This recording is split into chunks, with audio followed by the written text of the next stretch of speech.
Zona aktivitas Lok Sukun, yang merupakan pusat ibu kota Kabupaten Aceh Utara, lumpuh karena terendam banjir. Pemerintah Kabupaten Aceh Utara menetapkan status darurat bencana pada Senin petang. Hujan deras yang terus mengguyur kawasan Aceh Utara dan sekitarnya sejak beberapa hari terakhir menyebabkan Lok Sukun, yang merupakan pusat ibu kota Aceh Utara, lumpuh.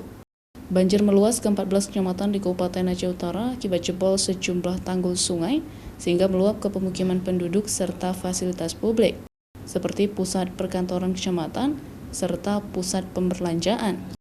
Sementara kecamatan terparah terdampak banjir diantaranya Kecamatan Lok Sukun, Matangkuli, Pirak Timu, serta Langkahan.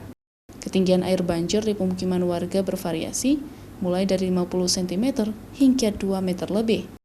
Akibat banjir yang merendam 14 kecamatan, ribuan warga mengungsi ke tempat yang lebih aman, seperti ke rumah-rumah ibadah, balai desa, dan ke sanak saudara. Penanganan hari ini kita lebih ke penanganan maskapai. Apalagi ada anak-anak yang masih kecil-kecil, kita salurkan berupa seperti sarung atau selimut di tingkat kecamatan yang terparah di Langkahan. Tanggap darurat sampai hari apa Pak? Berapa hari? Tanggap darurat ini kita lebih ke, nggak salah ini ada 15 hari ke depan. Sementara kita evaluasi kembali. Jalan lintas nasional Medan Banda Aceh juga ikut tergenang banjir sehingga tidak bisa dilalui oleh sepeda motor dan mobil.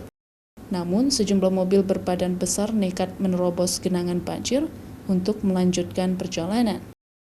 Zikri Maulana, Kompas TV, Aceh Utara.